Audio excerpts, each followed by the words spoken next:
Assalamualaikum warahmatullahi wabarakatuh. Apa kabar semuanya? Kita bertemu lagi.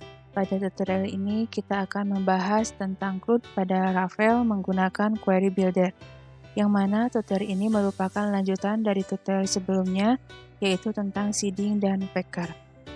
Dan sebelumnya juga kita telah membuat dua buah halaman user interface, yaitu halaman utama dan halaman tambah data. Selain itu juga kita telah melakukan pengisian data pada database menggunakan seeding dan packer. Oke, pada kali ini pada halaman utama kita akan tambahkan tabel sehingga tampilannya adalah seperti yang kalian lihat. Tabel tersebut kita akan isikan dengan data-data yang telah kita inputkan ke dalam database pada tutorial yang sebelumnya. Oke, kita lanjut aja tutorialnya, di mana pada bagian ini kita akan menampilkan data dari database, yang mana langkahnya adalah sebagai berikut. Kita beralih dulu kepada file webku, di mana pada tutorial sebelumnya kita telah membuat beberapa root, di mana root tersebut akan diarahkan pada controller. Root controller yang memiliki 3 function, yaitu index, tambah, beserta, simpan. Pada root yang terakhir, kita menggunakan metode post, di mana root ini akan digunakan untuk pengambilan data dari data-data yang diketikkan pada halaman tambah data. Setelah tadi kita mengecek bagian root, sekarang kita beralih pada controller. Ini adalah merupakan tampilan dari kelas controller yang sebelumnya kita telah membuat function index, tambah, beserta, simpan. Kita langsung saja bagaimana caranya kita mengambil data dari database dan menampilkannya pada tabel yang sebelumnya kita lihat. Oke, kita import dulu library-nya, di mana library yang kita akan import itu adalah library dari Query Builder, supaya kita bisa menggunakan fungsi dari get untuk memanggil data atau menampilkan data pada tabel yang terdapat pada halaman utama. Kita langsung saja ketikkan perintahnya.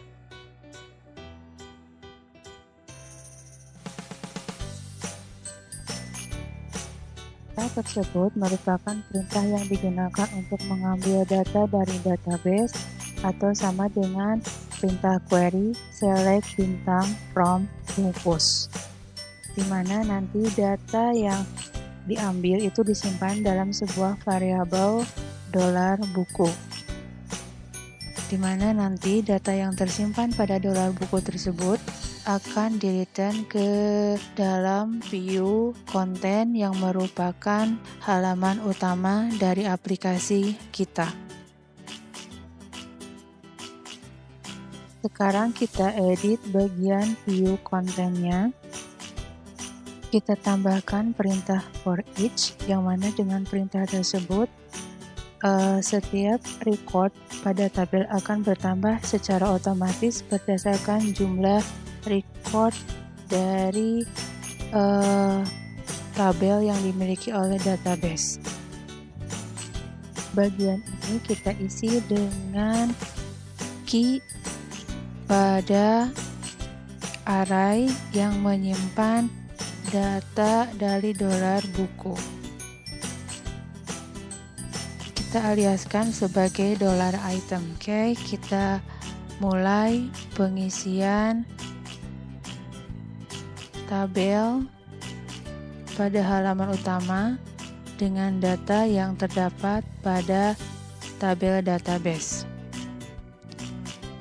Oke, pada record yang kedua setelah judul, kita isi pada kolom pertamanya kita isi dengan judul, pada kolom yang kedua kita isi dengan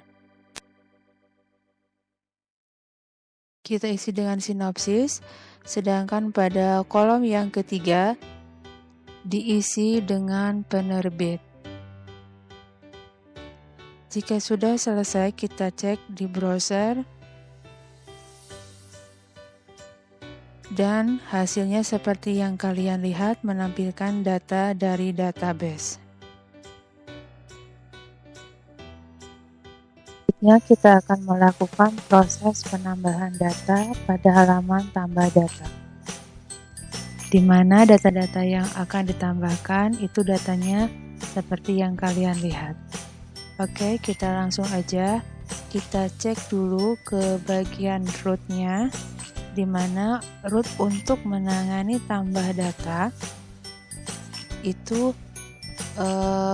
root yang bernama root/tambah, di mana pada root controllernya akan ditangani oleh function tambah. Sedangkan untuk menyimpan data ke database-nya, root-nya itu kita menggunakan root/simpan, di mana kita namai root tersebut dengan namanya adalah store.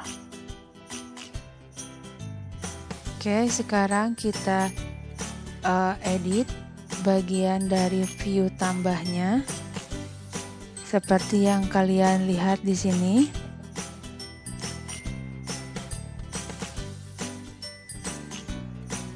Pada atribut action-nya, kita arahkan kepada root store.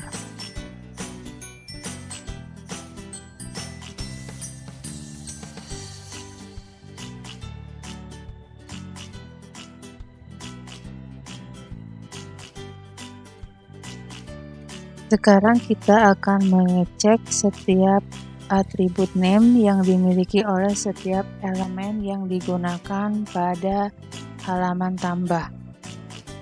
Contohnya di sini untuk elemen input, untuk judul buku kita beri nama judul.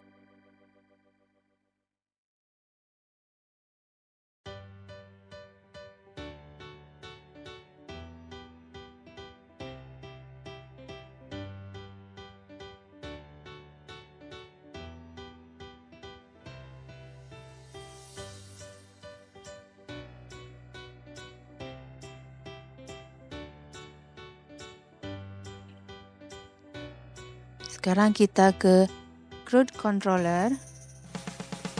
Pada bagian function simpan, seperti pada yang telah dituliskan pada root, di sini kita akan menuliskan perintah untuk menyimpan data ke database. Dengan perintahnya adalah sebagai berikut.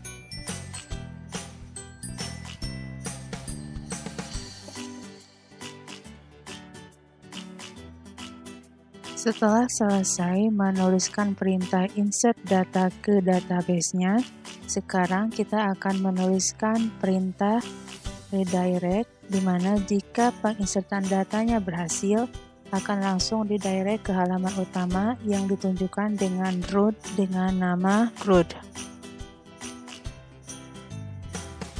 Sekarang kita akan melakukan penambahan data. Tetapi sebelumnya, kita tambahkan perintah pada controller pada function simpan. Itu adalah merupakan sebuah perintah untuk mengambil data pada elemen checkbox, di mana datanya itu kita satukan dan menjadi sebuah array dengan perintah implode.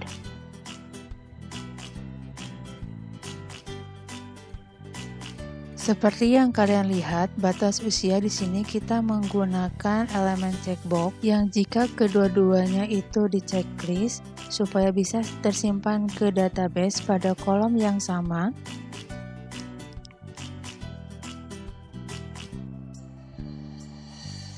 Maka kita harus merubah data tersebut ke dalam bentuk array dengan bantuan fungsi implode.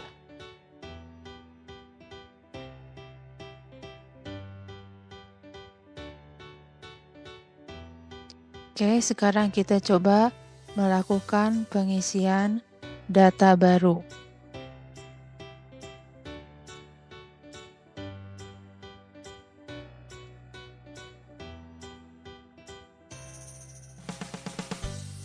Ketika sudah selesai pengisian datanya, kita langsung cek pada halaman utama pada bagian record terakhir. Dan sekarang kita cek pada database hasil dari perintah implode. Kita lihat bahwa pada bagian batas usia dari dua jenis data itu berada pada satu kolom yang sama. Oke, kita telah berhasil melakukan kegiatan untuk menampilkan data dan menambahkan data pada database menggunakan query builder. Kita lanjut pada tutorial yang selanjutnya. Assalamualaikum warahmatullahi wabarakatuh.